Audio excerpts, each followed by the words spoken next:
చట్టరీత్యా కఠిన చర్యలు తీసుకోబడతాయని సూచిస్తున్నాం. కావున పట్టణ ప్రజలందరూ ఈ విషయాన్ని గమనించి పోలీస్ శాఖ సహకరించవలసిందిగా విజ్ఞప్తి చేస్తున్నాం.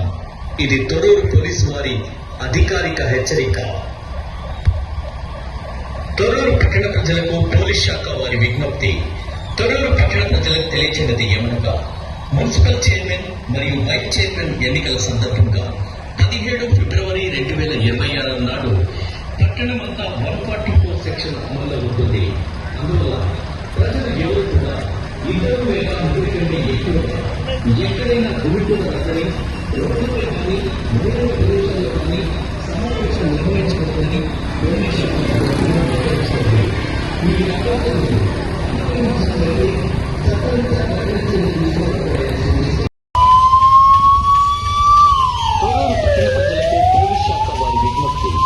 తొర్రూరు పట్టణ ప్రజలకు తెలియచేయడం ఏమనగా, మున్సిపల్ చైర్మన్ మరియు వైస్ చైర్మన్ ఎన్నికల సందర్భంగా 17 ఫిబ్రవరి 2026 నాడు పట్టణమంతా 144 సెక్షన్ అమల్లో ఉంటుంది. అందువల్ల ప్రజలు ఎవరు కూడా ఇద్దరు లేదా ముగ్గురి కంటే ఎక్కువగా ఎక్కడైనా గుమికూడ రాదని, రోడ్లపై కానీ బహిరంగ ప్రదేశాల్లో కానీ సమావేశాలు నిర్వహించకూడదని పోలీస్ శాఖ గట్టిగా హెచ్చరిస్తోంది. ఈ ఆదేశాలను అతిక్రమించినట్లయితే చట్టరీత్యా కఠిన చర్యలు తీసుకోబడతాయని సూచిస్తున్నాం. కావున పట్టణ ప్రజలందరూ ఈ విషయాన్ని గమనించి పోలీస్ శాఖ సహకరించవలసిందిగా విజ్ఞప్తి చేస్తున్నాం. ఇది తొర్రూరు పోలీసు వారి అధికారిక హెచ్చరిక. తొర్రూరు పట్టణ ప్రజలకు పోలీస్ శాఖ వారి విజ్ఞప్తి.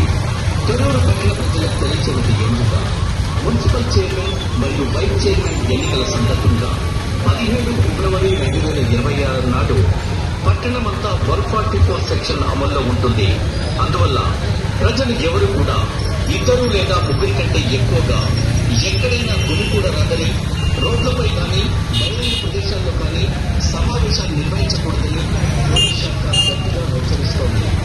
ఈ ఆదేశాలను అతిక్రమించినట్లయితే చట్టరీత్యా కఠిన చర్యలు తీసుకోబడతాయని సూచిస్తున్నాం.